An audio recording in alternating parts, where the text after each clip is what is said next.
Bo, what's up, man? Hey Sam, how's it going? How's it going? Great to have you. So, Yeah, thanks for so, having me.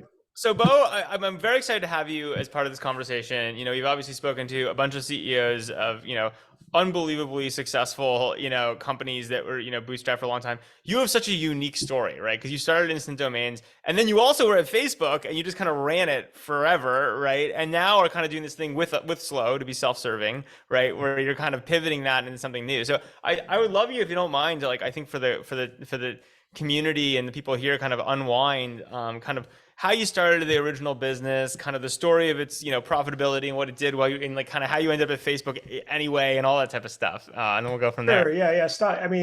Stop me if it gets too long here. No, just dive in. Give us the spiel. I was a fan of Paul Graham back in like 2004, 2005. Loved his essays, and he hosted this startup school, the first one at Harvard in 2005. And so I attended this startup school, and I got really excited about building a company. Right. I went home after the event, tried to find a domain, got banned by all the WHOIS services. So built instant domain search that night, like 15 lines of PHP and JavaScript, right? And I shared it with the Y Combinator wiki. Paul loved it, sent me an email saying like, hey, you should apply to Y Combinator. I responded, I can't, Paul, because it says you're not taking anyone who's not a US citizen. He replied like a minute later telling me he fixed it. I eventually met him in Cambridge along with the other founders, and he was really excited about a different product. I'd made like 5 prototypes in the time between building instant domain search and visiting Paul. He was most excited about this thing called Snipshot, which was like an online image editor circa IE6. Hmm. He just thought it had, he just was most excited about it because it wasn't clear yet that the web was going to like take over the world. So that's the thing that he funded. Instant domain search was just something I kept on the side. Michael Arrington actually wrote about it in TechCrunch, and in the comments he taught me about affiliate programs, and so I wired one of those up. First month I made like $50, and I just kind of let it run on the side while I was working really hard on my YC startup. For a variety of reasons, YC startup didn't work, but it did lead to a role at Facebook. I had a friend who had joined Facebook, I think in 2005. He actually got me to go and meet the team back in 2006. I met Scott and Mark and a bunch of others, and like showed them what I was working on, and decided that I wanted to go and build a startup that Paul was telling me was going to be like super successful, and I was excited about. Missed that join, but a couple of years later, those guys remembered me and they encouraged me to join the company. So I did in 2008. Actually, my first day was on Obama's inauguration day. Um, Nice. while at this point, instant domain search has been growing on the side with 0 customers, 0 employees, just me working on it in my whatever spare time I had, and it was making about $125,000 a year. So this is in 2008, 2009.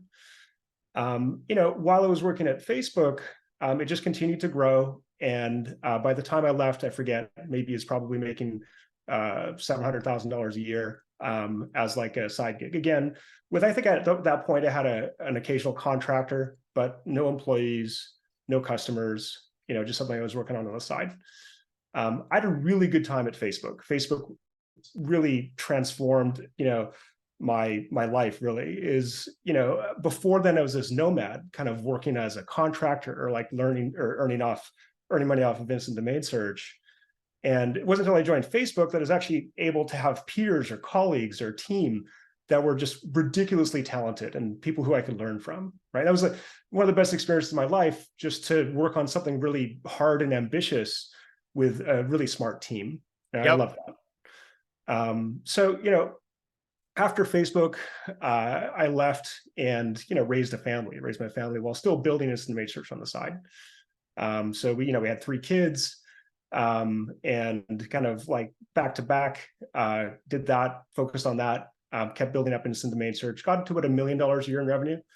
So again, this is just me, no employees, no one really else, no customers, never raised any money for it. It's just this thing that I think there's a theme in the talks that you've had about early distribution. Yeah. Like it was this thing that existed because SEO from 2005 worked. If you built a Yes. thing that people linked to in 2005, you get to have this like long lasting advantage, Yep. right? So I was able to get Yep. this free distribution. Yep. And so in any case, I started wanting, the business was doing well, it was still growing. And I decided that I wanted to like actually, build a really big business out of it. Yeah. So I started hiring people and found pretty quickly that, they didn't really want to work to make me, just to make me richer, right? And there was not really a meaningful way that I could give them the pie that they thought would, grow. And so I found out pretty quickly, it's like you need to have a them or a path where they can have real equity and real growth. That's how you get the best people. Yep. Um, and so with that, I went into Y Combinator's 2022 class. And that actually really helped. It helped even the people who I was working with at the time kind of just like give them confidence in the future of the company and the growth that we'd be able to see. Yep. And that's around the time too where we met and you actually put capital into the business. Totally, totally. Um, So again, like it's been an interesting journey because again, like it's like you had this thing that was clearly working, right? But then you yeah, went off and lived and did a whole different life, right? And just kind of like let it keep working, right? And kind of nights and weekends it. Like yeah. I'm kind of curious, like through that whole journey, like you obviously like you had this thing that was working. Like were there like when were the moments when you're like, I should just go work on this? Did you have those, or like were you just kind of like? I think one of the other big themes of this, I think, day so far has been like these businesses that work that fit this model are like very specific to the people, right, who started them and like their interests. And I'm kind of curious, like if you felt draw to that, or you were just like super happy to let it run, or like things like that when you for the last bunch of years. Yeah, I mean, I was always happy to let it run. I understood too that as soon as like I wanted to turn it into a real business, I'd have, real customers and real employees, and it would go from something that was like something I'd have to think about to a full-time thing. And so it was Yep. like a serious decision to like take it, make it my full-time, like, all-encompassing project Yep. or job. Yep. Right. And for a variety of reasons, I wasn't ready for that. But now that, my kids, they're in school, they have a routine, and this is like, it just made sense, right? It was Yeah. time. I was personally ready to do it. Yep. Cool. And then you think about like the evolution, like of how you are building this business, right? Which started out as kind of this bootstrap thing. I get your point. I think unlike the other guys on this who sound like they all have said, look, it turns out that actually when you finally do raise money, it does help with some hiring, right? It does help with some governance. Like you've done that earlier, relatively speaking, to the other people in that journey, not necessarily chronologically, but in terms of like development. Like, how do you think about evolving? And I know you've gone through a little bit of this, but tell people about the journey of evolving instant domains and just what it is. Like, make professionalize that versus kind of pivoting or evolving the business more dramatically. Yeah, sure. So I mean, like we're doing Y Combinator has a lot of great, kind of mantras around working with your customers, talking to your customers, learning from them. And so, that's what we did. We just Yeah. started, we built something that a prototype. We got early customers, we started talking to them, and we discovered one of the things that happens when you talk to the customers is you'll discover who you actually want to work for, Yeah. right? Like which customers you want to have. And Yep. so we discovered pretty quickly that the customers that we thought were the most, promising or customers that we wanted to have were creators. Yep. We just thought that they had this, I had a friend who came in like in the summer last year telling me that she wanted to make a blog, right? So Yeah. she was like, okay, but maybe you should give her some feedback. It's like, maybe you should actually start an Instagram channel or a TikTok channel Yep. and see how that goes.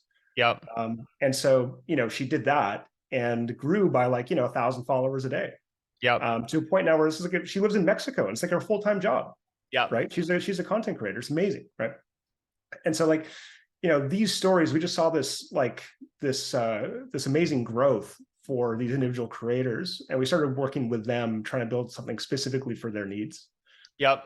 Yep. And pretty quickly you figure out that like I went in assuming that the creator needed like subscriptions and they needed payments and all this merchandise and newsletters and all this stuff, but you find out really fast that like actually they make a ton of money from brands. Brands just pay them to talk about their product, to unbox it, to do whatever. So we went and started talking to the brands, and they discovered that the brands like love the working with the creators, but like the actual process is pretty difficult. Like the Yep. just paying the creators is hard, finding them, vetting them, etc. Got it. And so that's kind of like, the string that we pulled on to end up where we are today, which is, we built a product for the creators and are now building a product for the brands, and then, trying to figure out a way to make it easy for them to work together.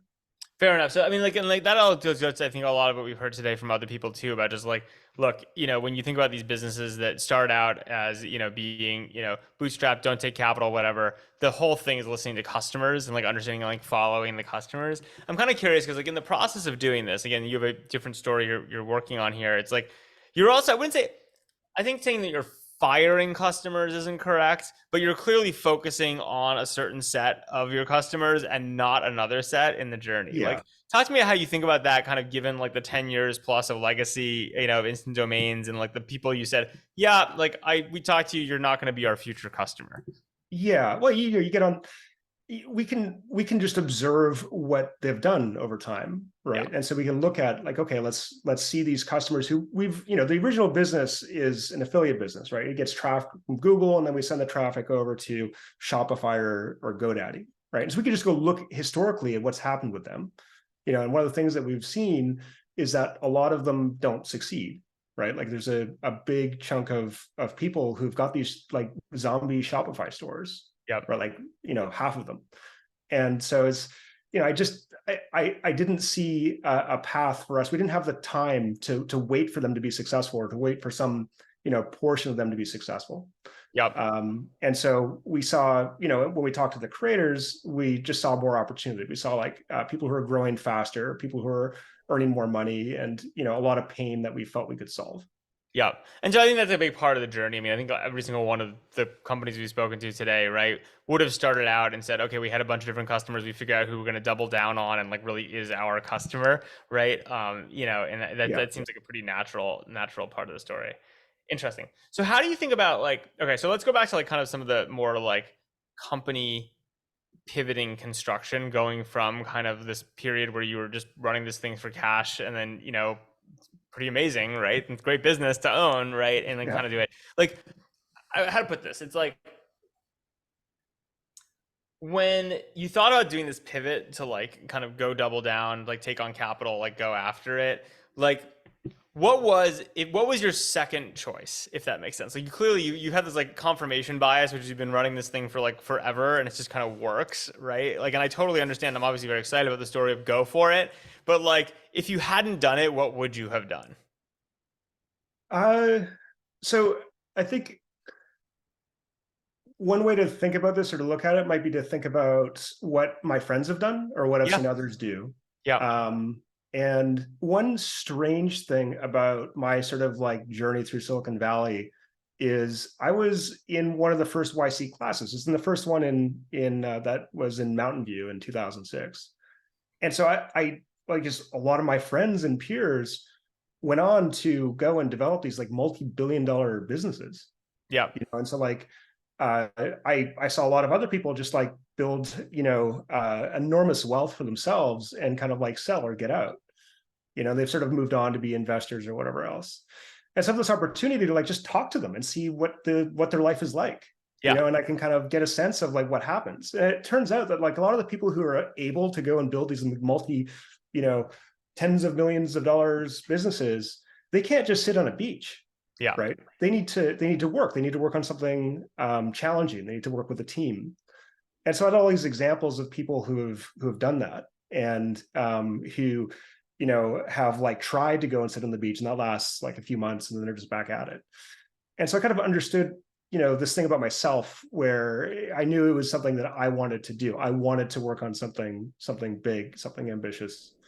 And so there wasn't really anything else I think that I would yeah, do, right? yeah. Like uh it's kind of like the only choice, right? To try and go after it, because like, what else Fair. am I going to do, Yeah. right? No, I understand. I mean, I fully get it.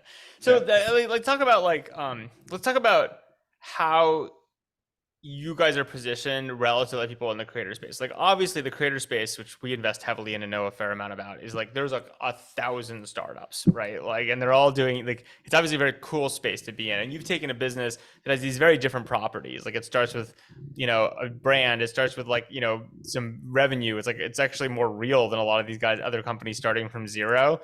And like you're pivoting in to like attack a bunch of companies that are like kind of just like a ton of competitors. Like, Yeah. I don't know, how does that change your mentality? Like coming from where you're coming from and what you've seen, like how does it change your mentality about entering like a hyper competitive space? And like and your approach? Well, I mean, it's like I like that, right? Like that's what I want to do, you know. I so the other companies in the space, I think they may have focused a bit too much on trying to sell to creators and not Yeah. really sort of looking at the fact that like the brands pay for the whole show. Yep. And so the brands, when you talk to them or you look at the companies that have been built to serve them, I just saw a space where I think that there's an opportunity to build like a product-led business, and succeed there. A lot of Yep. these other brands, I really feel like or sort of like these other creator businesses that serve brands, I feel like they evolve quickly into an agency, like kind Yep. of like a venture-backed agency with lots of salespeople and lots of account executives and lots of customer support people trying to kind of make it all work. Yep. And so, ChatGPT was launched a year ago, and that kind of I think opened up a lot of possibilities in the space, and it allows us to kind of replace a lot of that human labor with GPU labor, which I think is an opportunity. Totally. Totally. Interesting. And then talk about like team and like how you put your team together, kind of going into this journey, this step of the journey. Yeah, that's obviously a super challenging thing. So I was lucky that I met my co-founder. He was we both followed the same technical blog. This guy had written an article about making something fast, and in the comments, this guy Durkan, my co-founder, wrote a comment like re-implementing it, making it like something like 10 times faster or whatever. And so I was just like, oh, I want to talk to this guy. And so he was the first person that I like reached out to and convinced to leave his stable job and join the company before we'd raise any capital. Yep. He's a total star, and so I was really lucky to have found him, and that that the relationship works.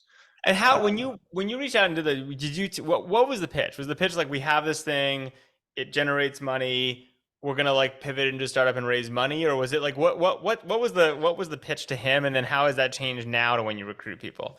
yeah, it was definitely the first pitch was just like trying to I think the thing I opened with is a suggestion to make his thing even faster, right? Just credibility. But from there, we developed a bit of a relationship, and it was clear that like he wasn't interested in working on something that he couldn't be a founder of, Yeah. and he wasn't interested in being a founder of something that wasn't gonna, and so at that time, I sort of like laid out a timeline, like this is maybe something like a year, I forget exactly the dates, but like long before we joined YC, is like we're going to go into YC on this date, on like this is the batch that we we're going to apply to, right? And we went and did that. Post YC, it definitely helped with the recruiting. They have a lot of really good tools to recruit other people, and it gives you that sort of like, it's a great stamp to have on the company in terms of the ability to actually recruit people. But it is very very hard to find good people. We've gone through like 10 people for every person that we've hired, right? We do this pretty rigorous thing where we actually hire them as a contractor and get them to work on something that's important to us and just see what they do. Yeah. And like a lot of people don't do anything. It's crazy, right? And so it's like it takes a lot of effort to find someone good. Got it. So we talked a little about competitors, we talked about team, we talked a little about like your own personal mentality going into this and kind of where you're at. I'm curious, like, like to kind of shift into the last section is just like your advice, kind of where you're at. I mean, the interesting thing again about talking to you in this context of these set of conversations is like you have this like hybrid thing where you've had this like bootstrap thing for a long time, but you also like, unlike some of these other guys, like aren't yet running a $2 billion public company, Not, right? not yet public, Sam. Sorry. Not yet public. Oh darn. So like I'm kind of curious, like from like the view from the trenches of like what you're seeing in 2023 as an entrepreneur who's seen a lot and has built a long thing and like it has had success, but also is like actually really in it. I'm kind of curious what you feel like the vibe is now versus like I don't know, benchmark it versus kind of how you felt or saw with friends it was a few years ago versus even like, I mean, it's kind of cool that you were in the first YC startup school, right? Like way back in '05, like how that kind of, how that foots for you. Yeah. Yeah. No, it's a lot's changed, right? Like, so like YC was not, it was not the institution it is today. It was, Paul's friends, right? Yeah. Who would kind of like take some time out of their evening to come and speak to us, you know, and it was like very much like the vibe was like with a friendly professor, right? Yep. And then, that was kind of like one era of YC. The next era, where there started to be a few hits like, Airbnb and Dropbox and them was like this other era. And then, most recently it's kind of like it's grown to this big institution, right? That wasn't the case back in the day. Yep. What about the Um, broader startup ecosystem though? I mean, beyond YC, it's like, what do you think are like the challenges of kind of starting a business today versus the challenge of like, 5 years ago? Like, what do you think is easier? What do yeah. you think is harder? Well, I think a lot of what you'd mentioned in your deck rings true. Like, one of the things that you talk about is the fact that employees are incredibly expensive and hard to get, right? Yep. Like, there's friends who work at Meta and they're earning $1 million a year. I can't pay them $1 million a year. As good as they are, it just doesn't work, right? Yeah. And that's something that I don't think was true, like, a long time ago. And Yep. I think when Paul started YC, he was reacting against like, bad experiences that people had with VCs and bad experiences people had with big companies. But all that's like gone now. I think YC like fixed it, right? Yeah. Like the VCs are great. They're wonderful people. They just it's like it's great. It's totally different. Big companies are great. They're great places to work. You get to do Yep. really interesting things with really interesting people. So a lot of that's different than it used to be. I Fair. think distribution is a lot harder than it ever has been. Yeah. Like SEO is kind of just off the table now, right? It's just like if it wasn't already dead, ChatGPT is just going to kill it. So Yep. that's just like not a thing that you can do anymore. Yep. It's changed. Like I think there's some interesting companies that were built around founders who are themselves influencers. That's kind of an interesting thing that's happened. Yep. And that's yeah, I think those are kind of like the biggest shifts that I see. I mean, in terms of vibe today, I just got off a call with a friend who actually applied to YC, and they kind of told him like, yeah, maybe you want to like he had some idea, I forget what it was, and YC's feedback was like, maybe you should go and solve a problem that you have at work, right? Yep. So I think that that's a little different. People used to apply to Y Combinator and get into Y Combinator with like crazy ideas. Yep. And now there's still a lot more like maybe you should be building a B2B SaaS company. Yep. And so I think that's different, right? Because that's just like a place for everyone. Fair enough. Last question I have for you, kind of getting into this is, and I'm kind of curious. I love having you part of this conversation because you've got like this hybrid thing where you're both like in it, but also like have this kind of great history of kind of knowing what it's like to bootstrap and not raise capital for something for so long that was profitable. Is Are you going to raise another round of capital? So you raise some money from us, right? Yeah. Like maybe you'll raise some more after that. We'll figure that out. But like when you think about kind of what you've learned as someone who has effectively bootstrapped and not raised capital for so long, and then having just raised capital, do you think on a few year time horizon you want to get back to kind of doing a profit, obviously a much faster growth rate, but like a profitable build it type company where like you have capital as an option, or do you see your path where you're going to end up raising a lot more money? I think we need to raise more money. And I think that there's as good as any person is, it's teams just can do more. And I Yep. think that there's like a lot to be said about velocity. Yep. And whatever idea or thing that we start working on, you need to be able to get that thing to market as fast as you can. Yep. Right. And so I think that that's like just this reality. Like I can't just do all of that by myself. Totally. And I think that you've also chosen a space which is interesting because, I think we heard from a lot of the other panelists and people who have kind of done things that we've been talking to is like they're in spaces, they're competitive, but we've heard the line a few times of like you're not going to die. You only die by indigestion, not by your competitors killing you. I think there's an Yeah, argument, right, which I think is what you're saying, which is especially in the creator space you're after, right? It is like an intensely competitive space, and it is going to look much more like the type of thing where like you're just going to need to out not only execute really well, but outrun a bunch of other people who are also running at it.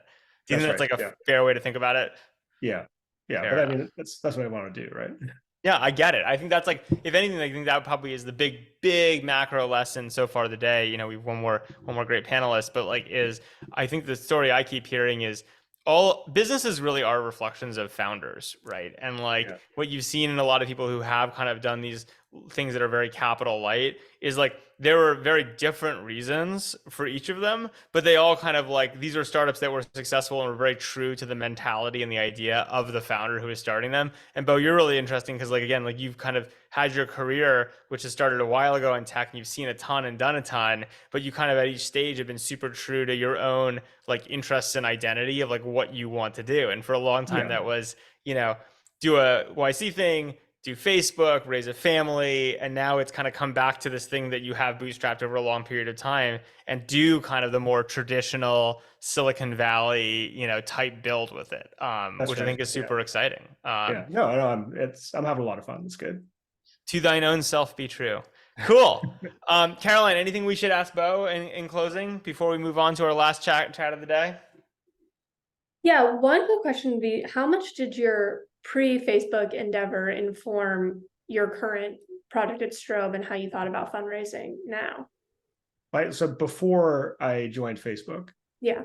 I mean, that was a long time. I mean, I joined in 2009, right? But yeah, I So mean, I think the question is like you've been an entrepreneur before, right? Like you've built, you know yeah, what I mean, at this stage. And like, what are the kind of key lessons from that era that you're bringing forward to this one? yeah. I mean, I think I learned more from, like socially from my friends, Yeah. right? And so I saw a lot of my friends from that era go after it, and I watched them succeed, and I watched them like do it in a way that was, I think, healthy, and they had a lot of fun. And they're still having a lot of fun doing it. And so like I think that's kind of the thing that I took away from that time. Yeah. And for what it's worth, I agree with you. I think that like probably the happiest people I know, right, are the people. I mean, and I think this is the risk is the people that have like built really successful things. I think probably, on the flip side, like it's obviously an emotional roller coaster. And I think getting there can be really, really difficult. And then there's a lot of examples, obviously, people who haven't gotten there and have found peace in other ways, right? But there's no question that obviously if you can pull it off, having the social, having the like kind of the internal, not only like financially or whatever, but just like the confidence that you contributed something that people value, right? Yeah, That supports people's livelihoods and lives of families is like something that's like incredibly deeply gratifying. yeah. If you can pull it off. So, No, if absolutely. you have options, why not, right? Yeah, Go for it. no, for Yeah. sure. Beau, thank you so much for joining. I appreciate you sharing the story, and Of we'll course. talk soon. Thanks for having Awesome. me, Sam.